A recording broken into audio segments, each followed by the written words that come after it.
My સમાચાર .in ની ખાસ મુલાકાતે આજે જામનગર ગ્રામ્ય વિસ્તારના પૂર્વ ધારાસભ્ય અને રાષ્ટ્રીય દલિત મહાસંઘના ગુજરાત રાજ્યના પ્રમુખ લાલજીભાઈ સોલંકી છે. તે છે લાલજીભાઈ, માય સમાચાર .in માં આપનું સ્વાગત છે. પેલો પ્રશ્ન હું આપને પૂછવા માંગીશ કે રાષ્ટ્રીય દલિત મહાસંઘ છે, એના આપ રાજ્યના પ્રમુખ છો. આ મહાસંઘ છે તે રચવા પાછળનું કારણ શું? સામાન્ય દ્રષ્ટિએ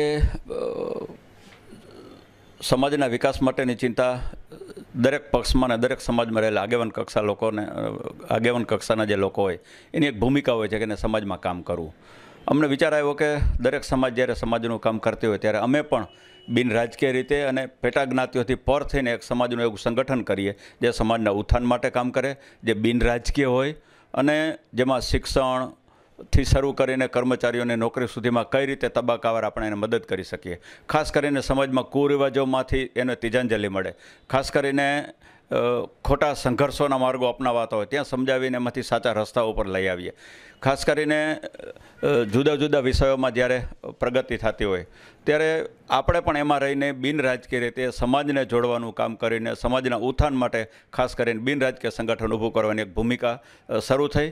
આજથી 4 વર્ષ પહેલાં જૂનાગઢ ખાતે કેશવરી આશ્રમમાં આખા દિવસનો બધી પેટા જ્ઞાતિઓ અને બધા પક્ષના લોકો મળીને આખો દિવસ ચર્ચા અને અંતે નક્કી કરવામાં આવ્યું આપણે પણ એક બિન રાજકીય સંગઠન ઊભું કરવું જે સમાજના ઉત્થાન માટે કામ કરે.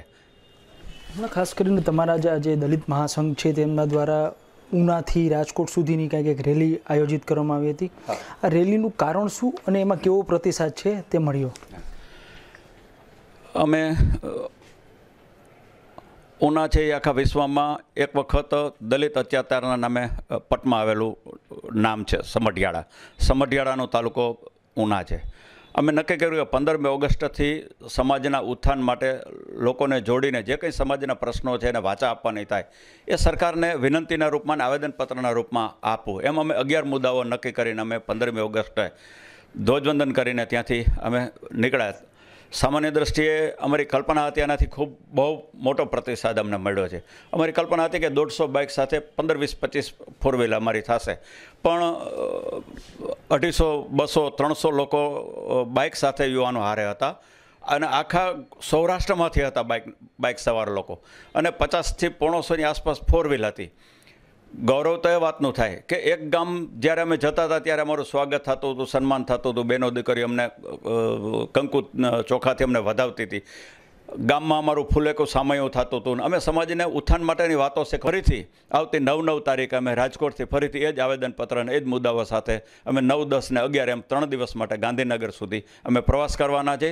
એમાં અમારી સાથે 25-50 બાઇકો હશે અને 75 ફોર વ્હીલો સાથેની વધારેની સંખ્યા સાથે અમે આવેદનપત્ર આપવા ગાંધીનગર જવાના છે. ગાંધીનગર માનનીય મુખ્યમંત્રીશ્રી અને ગુજરાતના રાજ્યપાલશ્રીને આવેદનપત્ર આપીને અમે અમારા મુદ્દાઓ સરકારશ્રી સામે વિનંતીના રૂપમાં મૂકવાના છીએ. લાલજીભાઈ, વાત કરવામાં આવે તો રાજ્યમાં ભાજપની સરકાર છે, આપ ભાજપના નેતા પણ છો. શું દલિતો પર અત્યાચારોનું પ્રમાણ વધી રહ્યું છે? તમારું શું માનવું છે એક દલિત નેતા તરીકે? આમ સામાન્ય દ્રષ્ટિએ જોવા જાય તો 2 વિભાગમાં એને વહેંચવા પડે. જ્ઞાતિના વાળાઓના ઝેર વધ્યા છે, જ્ઞાતિના વિભાજનો થઈ રહ્યા છે, જ્ઞાતિના પ્રોબ્લેમો સર્જાઈ રહ્યા છે, ત્યારે થોડુંક દલિતો પર અત્યાચારનું પ્રમાણ વધ્યું એવું ધ્યાનમાં તો ચોક્કસ આવે છે, પણ સાથે સાથે દલિતોમાં પણ એક પ્રકારની જાગૃતિ આવી છે. અગાઉ સહન કરતા, સામું બોલતા નહીં, સંઘર્ષ ન કરતા, એ હવે જ્યારે જાગૃતિ આવી છે ત્યારે સંઘર્ષ કરે છે અને સંઘર્ષ કરે છે ત્યારે એ ઝઘડાના રૂપમાં પરિણામ સ્વરૂપમાં આવતું હોય છે. એટલે 2 બાજુના પાસાઓ જોવા જાય એટલે આપણે એમ લાગે કે ક્યાંક થોડુંક વધ્યું છે, પણ 2 સમાંતર હાલવા જઈએ તો અગાઉ કરતાં અત્યારે સ્થિતિ જાગૃતિના લીધે ક્યાંક પ્રોબ્લેમો થયા છે, પણ સંઘર્ષનો માર્ગ આ સાચો નથી એ સમજાવવામાં અમે પ્રયત્ન કરતા હોઈએ છીએ. ખરેખર ક્યાંક દલિતોને અત્યાચાર થાય ત્યાં રાષ્ટ્રીય દલિત મહાસંઘ અમને મદદમાંય જાય છે, પણ ખરેખર ખોટા લોકો ક્યાંક દલિત સમાજના પણ જો અહિત દલિત સમાજનું થાય, બીજા સમાજ સાથે ખોટા સંઘર્ષ થાય તો અમે એમાં મદદ નથી કરતા અને અમે એમને પ્રોત્સાહન પણ નથી આપતા અને અમે એમને ખોટા રસ્તે જઈને સમાજને બદનામ કરવામાં રોકવા માટે પણ અમે પ્રયત્ન કરીએ છીએ. આપ ભાજપમાં ધારાસભ્ય રહી ચૂક્યા છો, હજુ પણ પક્ષ સાથે સંકળાયેલા છો. દલિત નેતાગીરીને ભાજપ પક્ષમાં કેટલું મહત્વ આપવામાં આવે છે? હવે આમ જોવા જઈએ તો હું ભારતીય જનતા પાર્ટીનો પૂર્વ ધારાસભ્ય છું, વિદ્યાર્થી પરિષદ વખતનો કાર્યકર્તા છું, સંઘ સાથે પણ મેં કામ કર્યું છે, સંઘ કાર્યાલયમાં રહીને 1 વર્ષ સુધી વિદ્યાર્થી વિસ્તારક પણ હું રહ્યો છું. મંજિલ 78થી શરૂ કરીને અહીં સુધીની ખૂબ લાંબી છે, પણ ક્યાંક એવું થતું હોય છે કે જે કંઈ ફેરફારો આવી રહ્યા છે એ સારો નહીં પણ મારો આવે એ પ્રકારની જે ધીરે ધીરે ભાવનાઓ આવતી જાય છે, એ ભાવનાઓ મને એવું લાગે છે કે કદાચ આવતા ભવિષ્યમાં છે એ મુશ્કેલી સર્જી શકે. દલિત સમાજના નેતાઓ દલિત સમાજ માટે ક્યાંક હોશિયાર થાય તો મને એવું લાગે છે કે મને ઝડપથી મોટો થયો અને ટૂંકા ગાળામાં મોટો થયો એટલે સમાન અંતરે રહેલા લોકોમાં ક્યાંક જે કંઈક ભાવ હોય એ ભાવ ઝડપથી મોટા ન થાય એટલે હારે રહેલા લોકો ક્યાંક રોકતા હોય એવી પરિસ્થિતિનું પણ ક્યાંક નિર્માણ થતું હોય. મારી બાબતમાં પણ કદાચ આવું જ બન્યું હોય કે મારી સાથે રહેલા લોકોને મીઠો ખાર જેને કહેવામાં આવે છે સારા શબ્દોમાં, એ મીઠો ખાર છે ક્યાંક ભાગ ભજવતો હોય ને એને કારણે છે ક્યાંક મુશ્કેલી સર્જાતી એવું લાગે છે. છેલ્લો પ્રશ્ન મારે એ પૂછવો છે, રાજ્યની સરકાર છે અત્યારના સંવેદનશીલ સરકાર ગણાય છે, આ સરકાર ખરેખર દલિતો પ્રત્યે સંવેદનશીલ છે કે નહીં? સરકાર છે એ પ્રયત્ન ખૂબ સારા કરી રહી છે, પણ જ્યારે હજારો વર્ષથી 5-10 હજારથી જ્યારે દલિત સમાજ પીડિત અવસ્થામાં જીવી રહ્યો છે, ખૂબ યાતનાઓ ભોગવી છે. જે મળવું જોઈએ આઝાદી પછી જે કંઈ આંકડાઓ આપણને આપવામાં આવે છે એ આઝાદીથી અત્યાર સુધીમાં ખરેખર પૂરા આંકડાઓ જે બોલાઈ રહ્યા છે એ પ્રમાણે એના માટેની ગ્રાન્ટો નથી વપરાતી. એટલે દલિત સમાજમાં જે કંઈ જાગૃતિ શિક્ષણ એ બધું વધ્યું છે એને કારણે એની ભૂખ વધી છે અને એ પ્રમાણે સરકારે પ્રયત્ન કરવા જોઈએ. એમાં ક્યાંક અધિકારી રાજને કારણે પ્રોબ્લેમો સર્જાતા એવું જોઈએ. સરકારની અપેક્ષા હોય દલિતો માટે સારું કરવાની. અમે રાષ્ટ્રીય દલિત મહાસંઘના મુદ્દાઓ લઈને નીકળ્યા છીએ, એમાં એક મુદ્દો અમે એ પણ લીધો છે કે કોઈ પણ પ્રકારનું 7% બજેટ છે રાજ્ય સરકાર ફાળવે ને 7% બજેટ જે તે વિભાગમાં મૂકે, એ વિભાગમાં જે કંઈ અધિકારી જોઈએ 7% બજેટ વાપરવામાં નિષ્ફળ નીવડે તેની અમે ખાતાકીય પગલાં લેવા અથવા તો FIR દાખલ કરવી, તો જ દલિત સમાજની અપેક્ષાઓ પ્રમાણેનું કામ છે એ પૂરું થઈ શકે. સરકારનો પ્રયત્ન ખૂબ સારો હોવા છતાં અધિકારીના ઓલા ભાવને લીધે છે એ પૂરેપૂરો લાભ જ્યાં પહોંચવો જોઈએ ત્યાં પહોંચતો નથી. લાલજીભાઈ, દલિત સમાજને શું સંદેશો, શું મેસેજ આપવા માંગો છો? આમ તો સંદેશો આપવા માટે 2-3 તબક્કામાં વાત કરવી પડે. પહેલી તબક્કામાં તો આધુનિક યુગ છે, 21મી સદીમાંથી પસાર થઈ રહે છે, આપણે એમાં પાછળ ન રહીએ એટલે કટિબદ્ધતાથી એકદમ શિક્ષણ પાછળ પડી જવું જોઈએ, પહેલો મુદ્દો.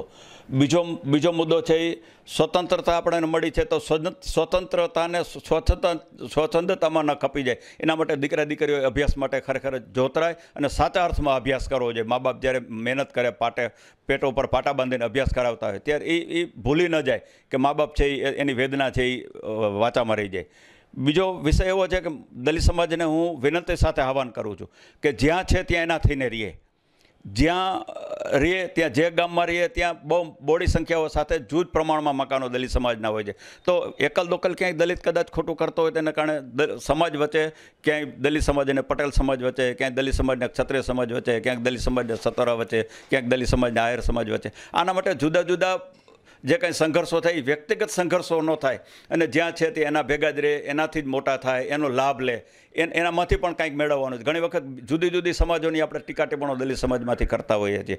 હું એને ફેરવીને લઉં છું કે એની જે કંઈ જુદી જુદી સમાજ છે એની ટીકા ટિપ્પણો આપણે નહીં કરીએ, પણ એનામાં સારું શું છે, કોઈ સંસ્થા છે તો સારું શું છે, કોઈ શિક્ષણ છે તો સારું શું છે, સામાજિક સોશિયલ વર્ક કરે છે તો સારું શું છે, એમાંથી આપણે શું લઈ શકીએ એ પ્રકારનો ભાવ હું દલિત સમાજ સામે વ્યક્ત કરું છું કે આમાંથી કંઈક શીખે, નવું જાણે અને એમાંથી પણ આપણી સમાજનો વિકાસ થાય એ પ્રકારના પ્રયત્ન કરે, એવી મારી અભ્યર્થના છે.